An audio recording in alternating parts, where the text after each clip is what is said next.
Et oui, si tu veux avoir le meilleur make-up d'une soirée, suis ce tuto, il est fait pour toi. Alors clairement, je pense que j'ai même pas besoin de vous le présenter. En fait, c'est le primer de chez Shiglam. C'est une pépite. Il se présente comme ça. Vous voyez, il est tout beau, tout clean.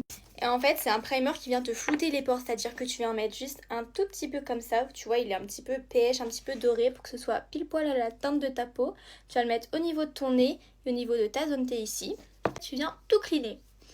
Et je peux t'assurer que là, après ton make-up, mais il va tenir déjà ultra bien. Et en plus, il vient flouter tes pores. C'est-à-dire que tu auras un make-up, mais le plus clean de toute ta vie. Hein. Genre vraiment.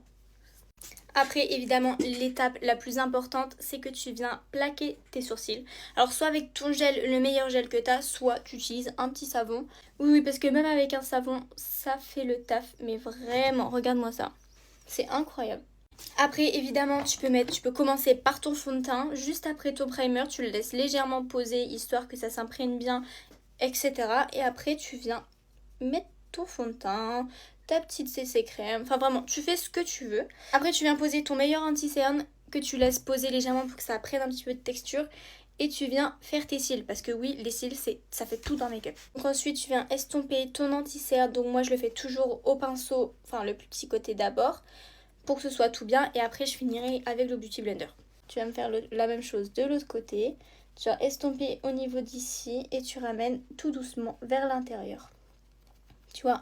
Et après là, ça fera un effet un petit peu rosé sous l'œil, mais pas trop blanc. Donc ça fera nickel. Maintenant, évidemment, on va passer à la poudre. Donc j'en prends un petit peu et je vais en mettre au niveau de mon œil. Hop.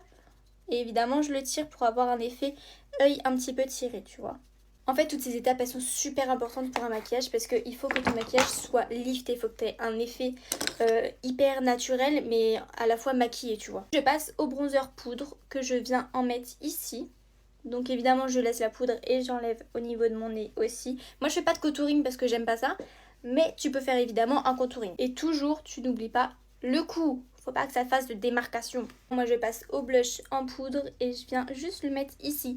Juste pour raviver un petit peu le blush crème que j'ai mis en dessous. Non, que le teint, il est fait. Moi, je vais passer au liner. Je vais faire un petit trait de liner, mais toujours qui remonte un petit peu. Pour cette technique là, tu peux soit utiliser un scotch, soit tu utilises un pinceau, tu vois, que tu mets comme ça pour être sûr d'avoir un trait droit. Et là, t'as fini ton make-up. Ça vraiment, je vous le conseille à 2000% parce que grâce à ça, tous vos pores au niveau de vos nez, votre zone T, etc., ils vont être tout floutés et en plus votre make-up, il va tenir. Genre vraiment, il va tenir. Sur ce, je vous fais plein de gros bisous.